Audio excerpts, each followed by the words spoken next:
Right. So we've talked this session plan you've got in front of you. We talked a little bit about that. Yes. So we've talked about the threshold. Okay, so you must don't poison the body. What we talked about before. Okay, because you lower the threshold. You must always eat fresh. Okay, because we need the antioxidants. We need the fibre. Vitamins and minerals. Yeah. That's right. Okay. And now we're going to talk about metabolic syndrome, Okay. which basically is, and now the theory of cancer is it's a metabolic disease. Basically, it's well, we know it's oxygen deficiency of the cell. It goes rancid, basically. Okay. So the dreaded five. So it's obesity, diabetes, high blood pressure, high cholesterol, and heart disease. Okay. So what is metabolic syndrome? It's basically the telephone lines in the body, the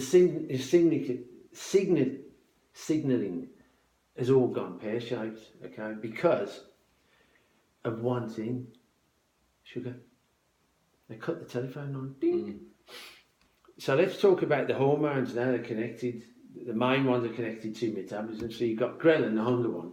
So when you get hungry, if that ghrelin hormone's really strong, okay, that's bad, okay.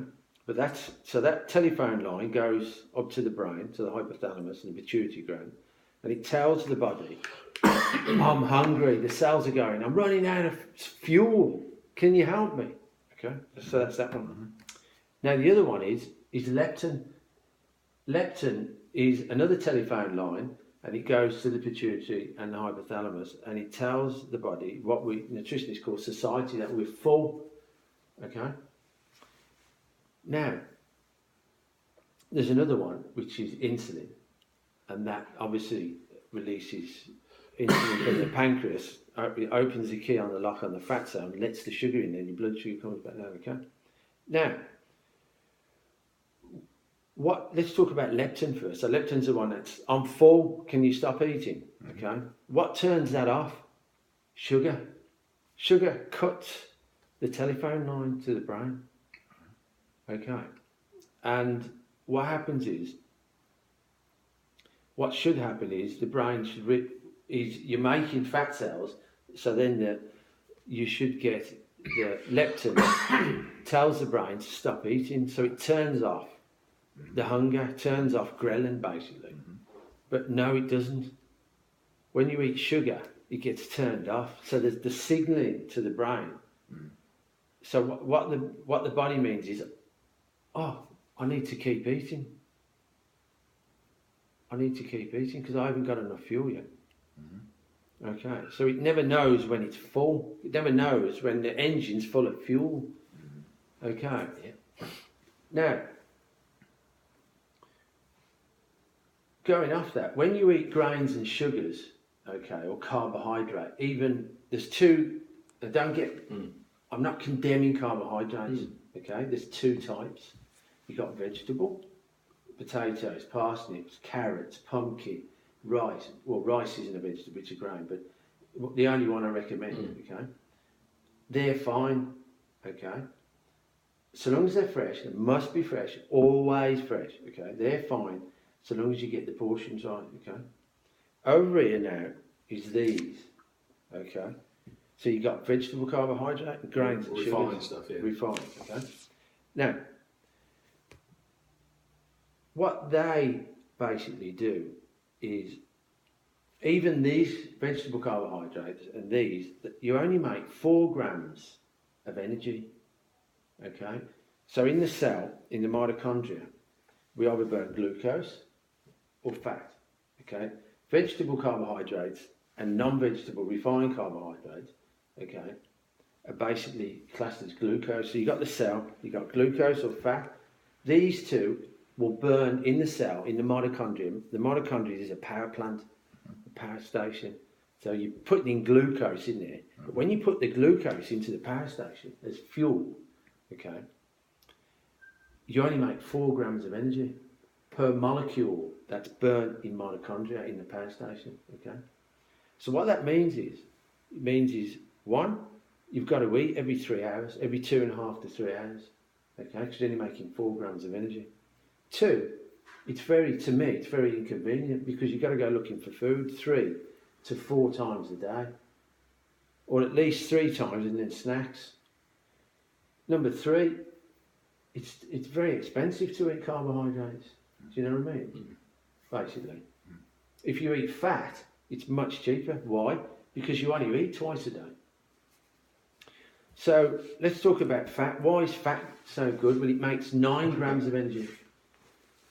So you eat less food, make more energy, so you save money. It's more convenient. So you don't have to go looking for food every 2.5, 3 hours. You only have to look for food twice a day. That's it. Okay. Once you become fat adopted, magic happens, just like my mother. She wouldn't know what's happened to her. Okay, so what's this magic that happens? You don't get hungry. You get a little bit hungry. I asked Mum what she ate today. Oh yeah. Oh, it's my little son. Right, because I'm making a video, Mum. I'll talk to you later. See? Anyway, so what's the magic that happens? When you're hungry, okay, when you become fat adopted, at the moment now you both are burning glucose as fuel, okay, in the power plant, in the mitochondria, okay.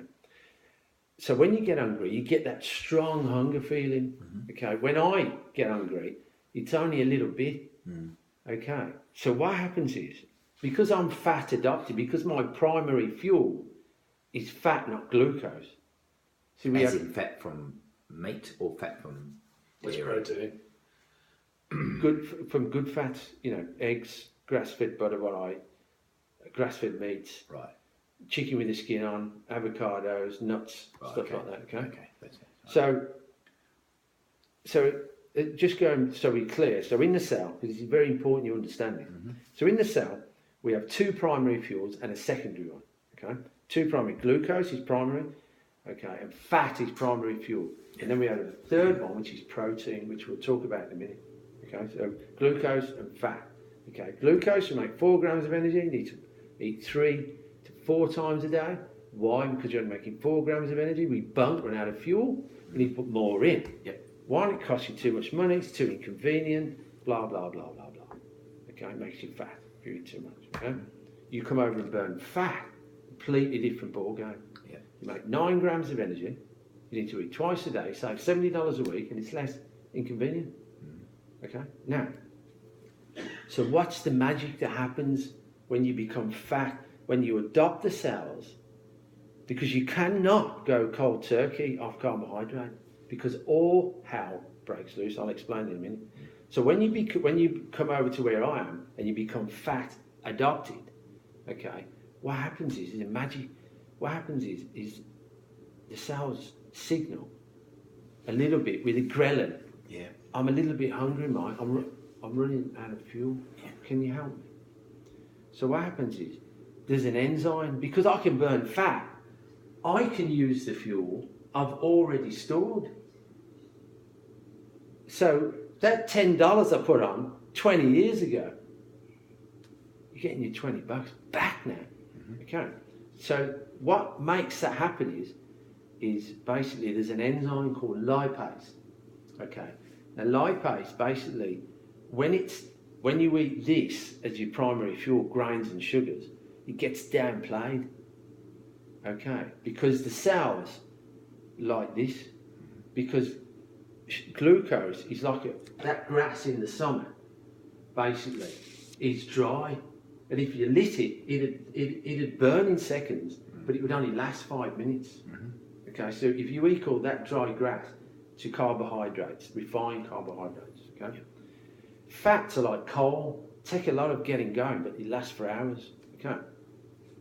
So, basically, because the cells are addicted to grains and sugar, it turns off lipase. I call him Mr. Lipase. It downregulates that enzyme, so he never comes out to play. And that's why overweight and obese people have got a lot of fuel on them, but it's not available to them. Okay, because that's why they get hungry, when really they should be using the fuel they've already stored. Okay, but that enzyme gets downplayed.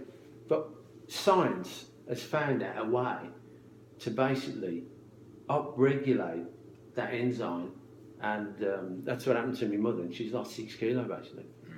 So how do we do that? So let's look at these two other fuels first. So we got fat, which makes 9 grams of energy, and then you've got protein. Okay, it's not a primary fuel because it doesn't burn directly into the cell, into the mitochondria. Hits the liver in a process called glyconeogenesis, and it turns into sugar. Would you believe that? I nearly dropped down dead when I learned that. I didn't know that. Well, hold on. Excess protein hits the liver. It's called glyconeogenesis. That's what feeds cancer. There's 3 pathways that feeds cancer. So don't have protein is good, but don't have to excess. Don't overeat it now. Okay. How do you know how much is the right Hold amount of on. protein? Well, that's good because we're in this course. We are trained, okay, that you have 1 gram of protein per kilogram. So if you're, let's say I'm about 70, I'm about 74, 75, so I would eat 75 grams of protein, but I don't. I eat a little bit less. Okay. I mean, if you're really active and a So sportsman, you weigh it, do you, to know how much? well, no, it's on the packet. So me and, you know that we have a steak about that big. Oh yeah. Well, me and Mum will have half each. Oh, so you get it Yeah. from the packet. Yeah. Okay. So protein's a secondary fuel. Okay. Yeah, that's why you see Chinese and Asians too. Meat doesn't figure in big quantities in the food. Yes.